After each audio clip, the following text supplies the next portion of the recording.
તમામ મિત્રોને નમસ્કાર। આ દાહોદથી જે પંચમહાલ ગોધરા સુધી જવાનો જે હાઈવે રસ્તો છે તેના પર અહીંયા જે નદી છે પાનમ નદી, આ પાનમ નદી પર જે પુલ આવેલો છે એ પુલ લગભગ 3 વર્ષથી એક સાઈડ રસ્તાની બંધ છે। જે 4 લાઈન છે એમાંથી 2 લાઈન છે, એમાંથી 1 લાઈન બંધ છે।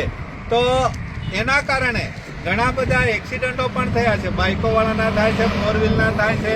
આ ઘણા બધા એક્સિડન્ટ થયા છે ને અમને ઘણી બધી ફરિયાદો પણ મળી છે આમ આદમી પાર્ટીને।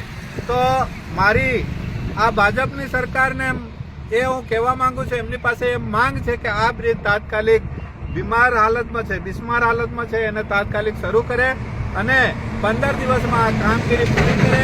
અહીંયા જે બથવાડા ટોલ નાકું છે, આ ટોલ નાકા પર દરેક ગાડીઓના આજે 250-300 રૂપિયા, 700-800 રૂપિયા ઉઘરાવવામાં આવે છે। મોટી ગાડીઓના જે લોડિંગ ગાડી છે એના વધારે ઉઘરાવવામાં આવે છે। તો આ પૈસો જ્યાં સુધી આ જો પુલ ના ચાલુ કરે ત્યાં સુધી આ ટોલ નાકાનો રૂપિયો ના ઉઘરાવે એવી પણ અમારી માંગ છે। અને ટૂંક સમયમાં જો આ 15 દિવસમાં આ પુલ જો ના ચાલુ કરવામાં આવે તો અમે અહીંયા ધરણાનો કાર્યક્રમ પણ કરવાના છે અને સાથે સાથે અમે આંદોલન પણ કરવાના છે। માટે ભાજપની સરકારને તથા જે બથવાડાના ટોલ નાકાના કર્મચારીઓને કહેવા માંગે છે કે 15 દિવસમાં આ પુલ ચાલુ કરે એવી અમારી માંગ છે।